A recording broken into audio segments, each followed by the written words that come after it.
അസ്സലാമു അലൈക്കും വറഹ്മത്തുള്ളാഹി തആല വബറകാതുഹു.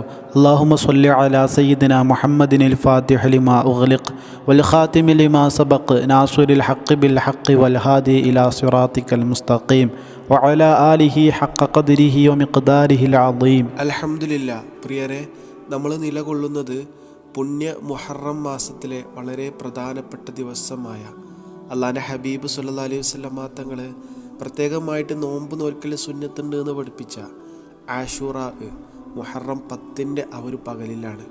അതോടൊപ്പം നമുക്കറിയാം വെള്ളിയാഴ്ച പകലും കൂടെയാണ് അല്ലേ. അള്ളാഹു കബൂലാക്കട്ടെ. അള്ളാഹു നമ്മൾ ചെയ്യുന്ന സൽക്കർമ്മങ്ങളെല്ലാം സ്വീകരിക്കട്ടെ. എല്ലാ തിന്മകളും നമുക്ക് പൊരുത്തപ്പെട്ട് തരട്ടെ. ഓൻ്റെ ഉത്തമ അടിമകളിൽ ഇബാദുകളിൽ നമ്മളെ എല്ലാവരെയും ഉൾപ്പെടുത്തട്ടെ. ഓൻ്റെ ഹബീബ് സല്ലല്ലാഹു അലൈഹി വസല്ലമ തങ്ങളെ ധാരാളം ഇഷ്ടമാക്കാൻ, അവിടുത്തെ മേൽ ഒരുപാട് സ്വലാത്തുകൾ ചൊല്ലാനുള്ള മഹാഭാഗ്യം പടച്ച റബ്ബ് നമുക്ക് നൽകട്ടെ എന്ന് ആത്മാർത്ഥമായിട്ട് ദുആ ചെയ്യാം. ഈ പുണ്യപകലിൽ നമ്മൾ ചൊല്ലേണ്ട ഒരു ദുആ ഉണ്ട്.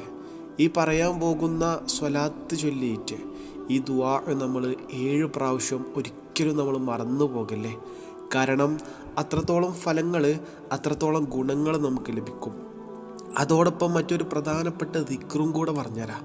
ഈ ദിക്റും കൂടെ നമ്മൾ അങ്ങോട്ട് ചൊല്ലിയാലേ ഇൻഷാ അല്ലാഹ് നമ്മൾ അനുഭവിച്ചുകൊണ്ടിരിക്കുന്ന സാമ്പത്തിക പ്രയാസങ്ങൾ, വീട്ടിലെ പ്രശ്നങ്ങൾ, ബിസിനസ്സിലെ തടസ്സങ്ങൾ, ജോലിയിലെ നഷ്ടങ്ങൾ, ഇങ്ങനെ എന്തൊക്കെയുണ്ടോ അതിന്നൊക്കെ ഒരു പ്രത്യേക സുരക്ഷ, പ്രത്യേക പ്രൊട്ടക്ഷൻ പടച്ച റബ്ബ് നൽകും.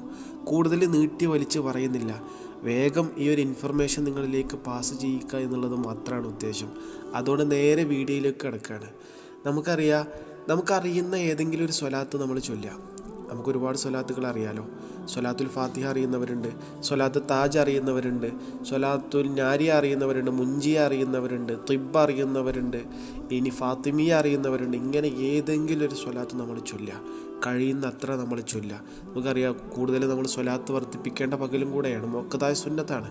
ചുരുക്കി പറഞ്ഞാൽ ഇങ്ങനെ സ്വലാത്ത് ചൊല്ലിയിട്ട് ഈ പറയുന്ന ദുആ നമ്മൾ 7 പ്രാവശ്യം ചൊല്ലുക. ഏതാ ദുആ അറിയോ? സ്ക്രീനിൽ കാണാൻ കഴിയും. സുബ്ഹാനല്ലാഹി മിൽ അൽ മീസാൻ വ മുൻതഹൽ ഇൽമി വ മബ്ലഗ റിള വ സിനത്തൽ അർശി ലാ മൽജഅ വലാ മൻജാ മിനല്ലാഹി ഇല്ലാ ഇലൈഹി. സുബ്ഹാനല്ലാഹി അദദ ശഫ്ഇ വൽ വത്ർ വ അദദ കലിമാതിഹി താമാത്തി കുല്ലിഹാ അസ്അലുക സലാമത കുല്ലിഹാ ബിറഹ്മതിക യാ അർഹമർ റഹീമീൻ വലാ ഹൗല വലാ ഖുവത ഇല്ലാ ബില്ലാഹിൽ അലിയിൽ അളീം വഹുവ ഹസ്ബി വനിഅമൽ വക്കീൽ നിഅമൽ മൗലാ വനിഅമൻ നസ്വീർ വസല്ലല്ലാഹു തആല അലാ നബിയിനാ ഖൈരി ഖൽഖിഹി സയ്യിദിനാ മുഹമ്മദിൻ വഅലാ ആലിഹി വസഹ്ബിഹി വസല്ലം അജ്മഈൻ. ഇതാണ് ദുആ. ഈ ദുആ നമ്മൾ 7 പ്രാവശ്യം ചൊല്ലുക. മനസ്സിലായല്ലോ? നേരത്തെ നമ്മൾ പറഞ്ഞു ഏതെങ്കിലും അറിയുന്ന സ്വലാത്ത് ചൊല്ലിയിട്ടാണ് ഈ ദുആ 7 പ്രാവശ്യം ചൊല്ലേണ്ടത്. അതിനുശേഷം നമ്മുടെ ഈ വർഷത്തെ, അതുപോലെ നമ്മുടെ ഇനി വരാനുള്ള സമയത്തെ എല്ലാ പ്രശ്നങ്ങളെയും അകറ്റാൻ പവറുള്ളൊരു ദിക്റും കൂടെ അങ്ങോട്ട് പറഞ്ഞുതരാം. ഏതാ ദിക്റ് അറിയോ? ഹസ്ബി അല്ലാഹു വ നിഅമൽ വക്കീൽ നിഅമൽ മൗലാ വ നിഅമൻ നസ്വീർ. ഈ ഒരു ദിക്റ് നമ്മൾ 70 പ്രാവശ്യം ചൊല്ലുക. എത്ര? 70 പ്രാവശ്യം. ഇന്ന് മഗ്‌രിബിക്ക് മുമ്പ് ഇതൊക്കെ ചെയ്ത് തീർക്കണം കേട്ടോ. മഗ്‌രിബിക്ക് ശേഷം നമ്മൾ മുഹറം 11 രാവിലേക്ക് പ്രവേശിക്കും. അപ്പോൾ അതുകൊണ്ട് മഗ്‌രിബിക്ക് മുമ്പാണ് ഇതൊക്കെ ചെയ്യേണ്ടത്. അല്ലാഹ് തൗഫീഖ് നൽകട്ടെ. അമലുകൾ മനസ്സിലായി എന്ന് വിശ്വസിക്കുകയാണ്. ഒന്നാമത്തത് സ്വലാത്ത്, രണ്ടാമത്തത് ദുആ 7 പ്രാവശ്യം, മൂന്നാമത്തത് മറ്റ് ഹസ്ബി അല്ലാഹു നിഅമൽ വക്കീൽ നിഅമൽ മൗലാ നിഅമൻ നസ്വീർ എന്നുള്ള ദിക്ർ 70 പ്രാവശ്യം. വഫഖനല്ലാഹ്. ഈ നന്മ മറ്റുള്ളവരിലേക്ക് ഷെയർ ചെയ്യുക. ഇതുപോലെയുള്ള വ്യത്യസ്ത ബെനിഫിഷ്യൽ ആയിട്ടുള്ള വീഡിയോസുമായിട്ട് ഇനിയും കാണാം. അസ്സലാമു അലൈക്കും വറഹ്മത്തുള്ളാഹി.